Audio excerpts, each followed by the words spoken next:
এটা একটা অন্যরকম অনুভূতি যখন বাংলাদেশ বলে ডাকবে আপনি, তার মানে আপনি 18 কোটি মানুষকে রিপ্রেজেন্ট করছেন।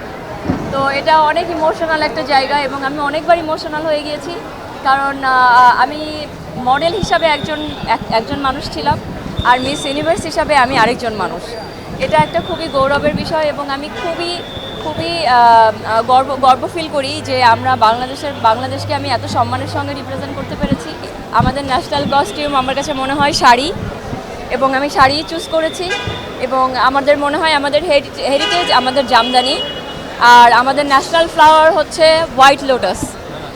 তো আমার কাছে মনে হয়েছে যে আমি সাদাই পরবো, এবং সাদা শুদ্ধতার প্রতীক, এবং আমাদের জামদানিও আছে। আমি টোটাল মিলিয়ে আমার কাছে মনে হয়েছে যে, আর আমরা গোল্ড জুয়েলারিও অনেক পছন্দ করি, তো আমার কাছে মনে হয়েছে আমি সুন্দর সাদা জামদানি পরবো, আমাদের ন্যাশনাল ফ্লাওয়ারের কালার, আর সুন্দর আমাদের গোল্ড প্লেটেড জুয়েলারি পরবো, যেটা আমাদের হেরিটেজ।